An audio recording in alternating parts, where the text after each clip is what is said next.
Hello friends, so welcome to our classes. I hope you all are well. Today we are going to discuss the topic which is information retrieval. Information retrieval का हिंदी होता है सूचना पुनर्प्राप्ति। तो आज हम लोग पहले डिटेल वाइज इस टॉपिक को डिस्कस करेंगे। इसमें हम लोग ओनली फीचर्स और उसके मॉडल्स को पढ़ेंगे। नेक्स्ट वीडियो में हम लोग इंफॉर्मेशन रिट्राइवल के इवोल्यूशन और मॉडल और इवोल्यूशन से रिलेटेड सारे क्वेश्चंस को डिस्कस करेंगे। तो सबसे पहले हम लोग समझते हैं कि इंफॉर्मेशन रिट्राइवल का मतलब क्या होता है। इंफॉर्मेशन रिट्राइवल क्या है कि एक टाइप का सिस्टम है, एक सॉफ्टवेयर है जो क्या करता है, यूज़र को, जो यूज़र्स होते हैं उनको हेल्प करता है किसी भी लाइब्रेरी में क्या करने के लिए, डॉक्यूमेंट को सर्च करने के लिए, उससे रिलेटेड जो डाटा है उसको क्या करने के लिए, प्राप्त करने में उसको क्या करता है, मदद करता है।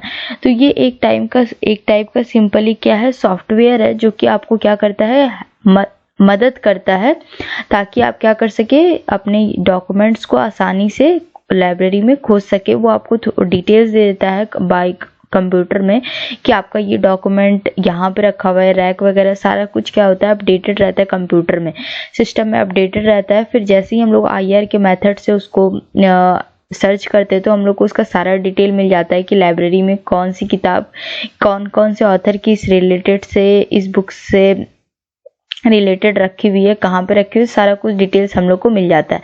तो इसी वजह से इंफॉर्मेशन रिट्राइवल टेक्निक जो होता है वो काफ़ी ज़्यादा इंपॉर्टेंट होता है किसी भी लाइब्रेरी के लिए। अब हम लोग समझते हैं कि इंफॉर्मेशन रिट्राइवल के फीचर्स क्या क्या होते हैं। तो सबसे पहला फीचर्स होता है सर्च कैपेबिलिटीज़। IR सिस्टम क्या करता है कि ये यूज़र्स को परमिशन देता है कि जैसे ही आप लोग इसमें अपना क्यूरी को लिखेंगे, जो भी आपको डाउट है, जो भी आपका प्रश्न है उसको लिखेंगे, वैसे ही आपको क्या होगा कि उससे रिलेटेड जो भी आपका डॉक्यूमेंट्स का कलेक्शन है वो सारा कुछ आपको क्या हो जाएगा, मिल जाएगा। फिर सेकेंड आता है आपका इंडेक्सिंग। डॉक्यूमेंट्स जो होता है लाइब्रेरी में पूरे अच्छे से इंडेक्सिंग तरीके से रखा जाता है, उसको कीवर्ड्स या अच्छे से इंडेक्स तरीके से रखा जाता है। इंडेक्सिंग मतलब कि कहीं कहीं लाइब्रेरी में अल्फ़ाबेटिकली रखा जाता है बुक्स को, कहीं पे सब्जेक्ट वाइज रखा जाता है। ये हर लाइब्रेरी का अपना अपना रूल होता है। लेकिन जब सिस्टम में अपलोड किया जाता है किसी भी लाइब्रेरी के जितने भी डॉक्यूमेंट्स के कलेक्शंस को, तो वो क्या होता है, ऑटोमेटिक इंडेक्स बाय कीवर्ड क्या हो जाता है कि अरेंज हो जाता है। तो जैसे ही हम लोग उसमें अपना कोई भी किताब को क्या करते हैं, किताब के नाम को सर्च करते हैं, तो उससे रिलेटेड क्या होता है कि जैसे आपने A लिखा तो मतलब जो जिस भी किताब का जो नाम है वो A से होगा वो सारा आपको शो करने लगेगा। या तो अगर अपने ऑथर के कॉलम में जाके A लिख दिया तो जिस भी राइटर का नाम A से वो आ जाएगा।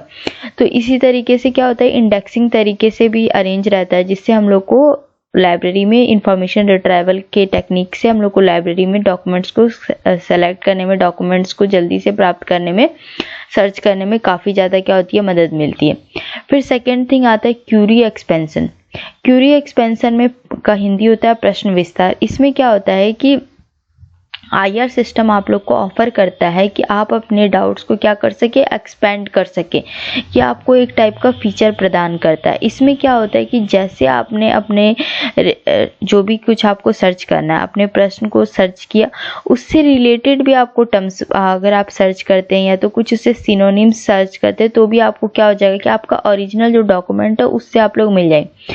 बहुत बार ऐसे यूज़र्स होते हैं जिनको जो बुक चाहिए होती है उसका प्रॉपर सही नाम नहीं पता होता है, तो वो क्या करते हैं, उससे रिलेटेड कोई किताबों का नाम क्या करते हैं, सर्च करते हैं, तो उस क्या होता है, हम लोग को ओरिजिनल भी किताब मिल जाती है। जैसे हम लोग यूट्यूब में कोई एक वीडियो सर्च करते हैं तो हम लोग को, जैसे मान लीजिए कि आपने सोल्स क्लासेस में ही इंफॉर्मेशन रिट्राइवल सर्च किया तो सोल्स क्लासेस के भी और भी जो वीडियोज़ हैं वो आपको नीचे नीचे शो करने लगते हैं। तो सेम ऐसा ही IR टेक्नोलॉजी में होता है कि जैसे आप एक टर्म लिखेंगे तो उससे रिलेटेड जो टर्म्स होगा या सिनोनिम्स होगा वो आपको मिलने लगेगा, जिससे क्या होगा कि यूज़र जल्दी से अपने ओरिजिनल डॉक्यूमेंट्स की तरफ जा पाएगा। फिर नेक्स्ट जो आपको फीचर्स मिलता है IR में वो होता है रेलिवेंस रैंकिंग। इसका हिंदी होता है महत्वानुक्रमण।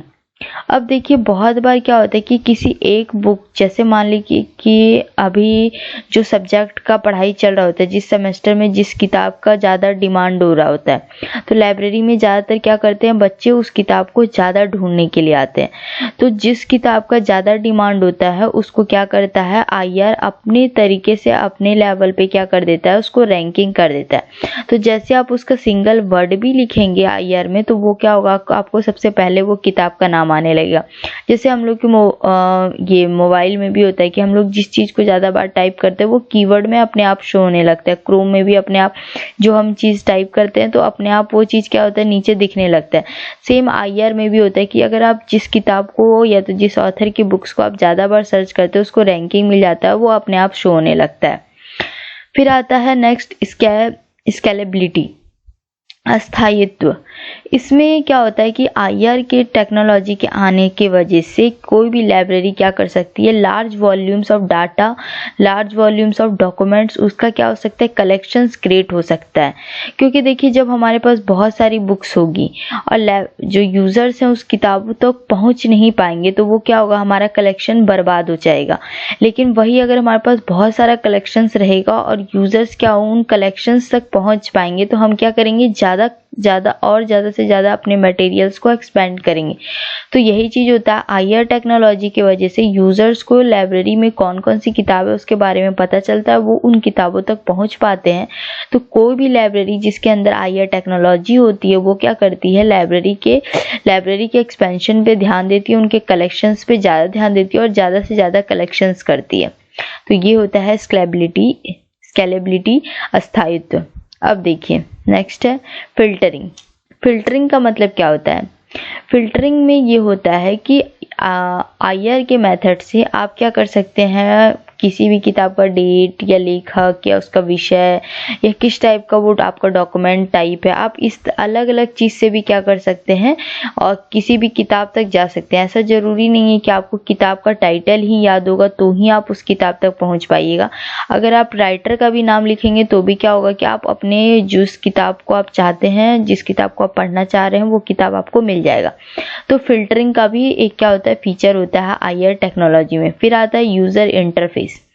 यूजर इंटरफेस का मतलब ये है कि इसका हिंदी होता है उपयोगकर्ता अंतराफलक। अब देखिए इसमें क्या होता है, IR मेथड में यूजर फ्रेंडली होने का मतलब है कि कोई ऐसा वेबसाइट्स होता है वो इतना कॉम्प्लेक्स होता है कि उसको यूज़र क्या करता है, चला ही नहीं पाता है। लेकिन ये इतना इजी होता है कि कोई भी यूज़र क्या कर सकता है, जल्दी से इससे इंटरेक्ट कर सकता है। और देखिए जैसे अगर हम लोग मान लीजिए कुछ सर्च करते हैं और हम लोग को एक किताब आसानी से मिल जाता है, तो हम लोग के माइंड में नॉक आता है कि यार क्या दूसरा किताब जो हम लोग सोच रहे थे या जो हमारे प्रोफेसर बोल रहे थे वो किताब भी इस लाइब्रेरी में है क्या। तो हम लोग दूसरा सर्च करते हैं, दूसरे से हम लोग को तीसरा किताब, चौथा किताब, से हम लोग को लाइब्रेरी के अलग अलग बुक्स का कलेक्शंस का पता चलता है। तो ये यूज़र इंटरफेस इसीलिए कि कोई भी यूज़र आसानी से IR टेक्नोलॉजी को यूज़ करके लाइब्रेरी का सारा कलेक्शंस को जान सकता है। तो ये क्या होता है, काफ़ी ईजी साइट होती है, कोई भी यूज़ कर सकता है। तो ये एक टाइप का यूज़र फ्रेंडली इंटरफेस होता है। अब देखिए हम लोगों ने इसके फीचर्स को पढ़ा कि क्या क्या हम लोग को इंफॉर्मेशन रिट्राइवल टेक्नोलॉजी अगर लाइब्रेरी में हो तो क्या क्या बेनिफिट्स होता है। तो सबसे पहला क्या बेनिफिट होता है, सर्च हम लोग आसानी से कर सकते हैं, इंडेक्सिंग होता है, फिर उसके बाद क्यूरी एक्सपेंशन होता है, रैंकिंग मिलती है, स्केलेबिलिटी होता है, फिर उसके बाद फिल्टरिंग होता है, यूज़र इंटरफेस होता है। अब जो सबसे मेन इम्पॉर्टेंट जहाँ से आपका UGC नेट में क्वेश्चंस आता है हम लोग उसको पढ़ने जा रहे हैं, वो है मॉडल्स ऑफ इंफॉर्मेशन रिट्राइवल। एक आपका इंफॉर्मेशन रिट्राइवल में आपको मात्र 2 चीज़ पढ़ना है जो आपके UGC नेट एग्जाम में 100% आता है। एक तो मॉडल्स ऑफ इंफॉर्मेशन रिट्राइवल, एक इवोल्यूशन ऑफ इंफॉर्मेशन रिट्राइवल। तो आपको आज मैं मॉडल्स ऑफ इंफॉर्मेशन रिट्राइवल पढ़ा रही हूँ। नेक्स्ट वीडियो में हम लोग evolution of information retrieval and models and evolutions के क्वेश्चंस को पढ़ेंगे। तो सबसे पहले हम लोग समझते हैं कि मॉडल्स ऑफ इंफॉर्मेशन रिट्राइवल में इंफॉर्मेशन रिट्राइवल के कितने मॉडल्स हैं। तो इंफॉर्मेशन रिट्राइवल के आपके 3 मॉडल्स हैं, एक तो Boolean model, vector space model और प्रोबेबिलिस्टिक मॉडल। अब देखिए बूलियन मॉडल, सबसे पहला क्वेश्चन तो आपका यही आता है कि बूलियन मॉडल किसके द्वारा दिया गया है। तो ये किसके द्वारा दिया गया है, जॉर्ज बुल। ये मॉडल काफ़ी इजी है। ये मॉडल आपको सिंपली यही बताता है कि डॉक्यूमेंट को अगर आपको लाइब्रेरी में सर्च करना है, किसी किताब को आपको सर्च करना है, तो आप जो अपनी क्यूरी डाल रहे हैं उसमें आप अपना बूलियन ऑपरेटर भी यूज़ कर सकते हैं, जैसे कि एंड और नॉट। आप ये सारे टर्म्स को यूज़ करके भी क्या कर सकते हैं, सर्च कर सकते हैं कि लाइब्रेरी के बुक्स को। जैसे मान लीजिए कि कोई किताब है, वो 2 ऑथर का लिखा हुआ है और हम लोग को जो किताब मिल रही है वो उसी ऑथर का सिंगल ऑथर का मिल रहा है, लेकिन हम लोग को दोनों ऑथर का किताब चाहिए। तो हम लोग क्या कर सकते हैं, जैसे मान लीजिए कि तो हम लोग क्या कर सकते हैं कि उन दोनों ऑथर का नाम लिख के एंड लगा के हम लोग क्या कर सकते हैं, उन दोनों ऑथर का किताब सर्च कर सकते हैं, तो और लगा के सर्च कर सकते हैं। तो ये सारी टर्म्स को हम लोग एंड और नॉट को यूज़ करके हम लोग क्या कर सकते हैं, इंफॉर्मेशन रिट्रीवल में किताब के मेथड के द्वारा हम लोग किताबों को लाइब्रेरी में सर्च कर सकते हैं। अब नेक्स्ट आता है vector space model. Vector space model देखिए क्या होता है। वेक्टर स्पेस मॉडल में आपको एकदम सिंपली एक शॉर्ट स्टोरी की तरह समझना है, और बाकी वेक्टर स्पेस मॉडल और प्रोबेबिलिस्टिक मॉडल कुछ भी हार्ड नहीं है। तो देखिए सिंपली आप समझिएगा कि वेक्टर स्पेस मॉडल क्या होता है। वेक्टर स्पेस मॉडल में डॉक्यूमेंट्स और क्यूरीज को वेक्टर्स के तरह से क्या किया जाता है, रिप्रेजेंट किया जाता है। मतलब कि इसको मल्टी स्पेस डायमेंशनल के तौर पे, एक मल्टी डायमेंशनल स्पेस में इसको वेक्टर्स के तौर पे रिप्रेजेंट किया जाता है। अब देखिए जब आपका जो क्यूरी है वो आपके डॉक्यूमेंट से, मान लीजिए कि आपका क्यूरी में जो एक टर्म है वो डॉक्यूमेंट से क्या हो गया, मैच हो गया, तो उसको किससे डिटरमाइन किया जाता है, उसको कोसाइन सिमिलैरिटी से। मतलब दोनों वेक्टर का डॉक्यूमेंट और क्यूरी के बीच में जो एक वेक्टर जाती है वो क्या बताता है, इन लोग का सिमिलैरिटी बताता है।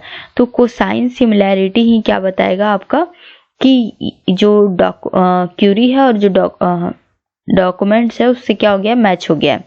अब देखिए प्रोबेबिलिस्टिक मॉडल क्या होता है। ये प्रोबेबिलिस्टिक मॉडल आपको ये बताता है, ये आपको एक प्रोबेबिलिटी बताता है कि आपने जो सर्च किया है क्यूरी, वो आपका इस डॉक्यूमेंट से क्या है, थोड़ा सा रेलिवेंट है, क्योंकि इस डॉक्यूमेंट के लिए बार बार क्या हो रही है, इसी क्यूरी को बार बार सर्च किया जा रहा है। तो एक प्रोबेबिलिटी बताती है कि आपका जो डाउट है वो इस डॉक्यूमेंट में मिल सकता है, ये इस डॉक्यूमेंट से रिलेटेड है। अब हम लोग सबसे पहले वेक्टर स्पेस मॉडल को डिटेल वाइज डिस्कस करेंगे। देखिए वेक्टर स्पेस मॉडल में मैंने आपको बताया ये इस टाइप का कुछ होता है वेक्टर स्पेस मॉडल। देखिए अब देखिए यहाँ पे मान लीजिए कि आपका सिंपली ये आपका दे रखा है तीनों। अब आपका मान लीजिए कि ये दोनों, ठीक है, ये आपका एक डॉक्यूमेंट हो गया और ये आपका क्यूरी हो गया। तो ये जो बीच का जो होता है इसको हम लोग क्या करते हैं, कोसाइन सिमिलैरिटी से डिनोट करते हैं कि यहाँ से हम लोग को क्या कर सकते हैं, सिमिलर डाटा मिल सकता है। तो आपको देखिए समझना बस इतना सही है, इतना तो समझ आ गया होगा कि किस तरीके से हम लोग उसको बहुत बार एग्जाम में क्वेश्चन पूछा जाता है कि वेक्टर स्पेस मॉडल में किससे सिमिलर माना जाता है, तो कोसाइन सिमिलैरिटी से इसको क्या किया जाता है, सिमिलर माना जाता है।